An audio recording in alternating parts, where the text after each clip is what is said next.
நன்றியை மறந்தவர்கள், துரோகம் செய்தவர்கள் அத்தனை பேரும் பொறுத்துருங்க. தர்ம தேவன் வர வரைக்கும் பொறுத்துருங்க. அந்த பாவத்திற்கான பலன் அவனே உங்களுக்கு கொடுப்பான். ஒரு விஷயத்தை நம்ம நல்லா புரிஞ்சுக்கணுங்க.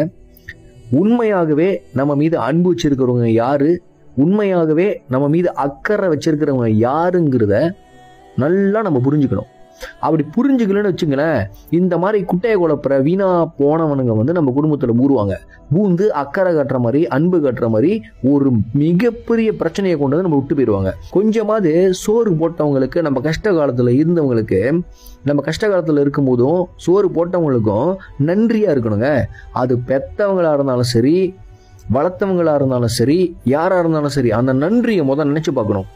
என் பொண்டாட்டிக்கு நான் இதை செஞ்சேன், என் பொண்டாட்டிக்கு அது செஞ்சேன், காதலிக்கும் போது அதை செஞ்சேன், இதை பண்ணேன், ஆனா இன்னைக்கு விட்டுட்டு வேற ஒருத்தவங்க ஓடி போயிட்டா. எப்படி இது கேட்கறதுக்கு? என் தம்பிக்கு நான் இதை செஞ்சேன், என் தம்பி இப்படி இருந்தான், கடைசியில் அவன் பேச்சு கட்டு இங்க போயிட்டான், இவன் பேச்சு கட்டு இங்க போயிட்டான், என் தங்கச்சி நான் கூட்டிட்டு வந்து நல்லா வச்சிருந்தேன், என் தங்கச்சி இப்படி இருந்துச்சு, இப்படிலாம் சொல்லிவிட்டு எவன் பேச்சை கேட்டு போயிட்டு ஓடி போயிடும் தங்கச்சி. என்ன அது? இது உங்க குடும்பத்திலையும் நடந்திருக்கலாம், உங்களுக்கு உங்க வாழ்க்கையிலையும் நடந்திருக்கலாம். நீங்க யாருக்காவது மிகப்பெரிய உதவி ஒன்று செஞ்சிருப்பீங்க, அந்த உதவியை ஒரு நிமிஷத்துல தூக்கி போட்டுட்டு அப்படியே நன்றியை மறந்துட்டு பறந்து போயிடுவாங்க. ஆனா அந்த பறந்து போனவங்களுக்கு ஒண்ணு தெரியாது. என்னன்னா, கடவுள்னு ஒருத்தன் எல்லாத்தையும் பார்த்துக்கிட்டு இருக்கிறான், அந்த கடவுள் கொடுக்க போற தண்டனை மிக அதிகமா இருக்குன்றது அவங்களுக்கு புரியாது. எங்கேயோ இருந்து வந்தவங்க எதையோ சொல்லுவாங்கங்க, அவங்க என்னென்னமோ ஆசை வரத்து கட்டுவாங்க. ஆனா இங்கிருந்து போறவங்களுக்கு புத்தி வரணும், அதுக்கு மேல நன்றின்னு ஒண்ணு இருக்கணும். அந்த நன்றி இருந்தாதாங்க ஒரு மனுஷன். உதாரணத்துக்கு ஒரு குடும்பம் இருக்கும், அந்த குடும்பத்துல புருஷன் பொண்டாட்டி எல்லாம் வாழ்ந்துகிட்டு இருப்பாங்க. அந்த பொண்டாட்டிக்கு ஒரு 2 பிள்ளைங்க இருக்குன்னு வச்சுக்கோமே.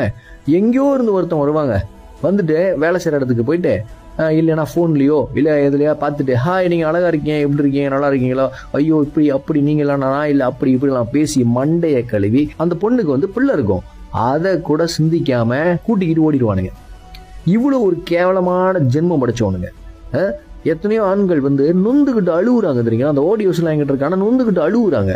என்ன அந்த மாதிரி நடந்துக்கிறாங்க, இப்படிலாம் பண்றாங்க, இவ்வளவு நான் நல்லா பார்த்தேன், என் பொண்டாட்டி விட்டுட்டு ஓடிட்டான்ட்டு. எல்லா பெண்களையும் நான் தவறா சொல்ல தெரியுங்களா. சில பெண்கள், அது போலவே சில ஆண்கள் இருக்காங்க, நல்ல குடும்பம் இருக்கும், கடவுள் நல்ல வாழ்க்கையை அமைச்சு கொடுத்துருப்பான், அது பத்தாது, அது போதாது, இங்க இருந்து அங்க பறக்கிறது, அங்க இருந்து அங்க பறக்கிறது.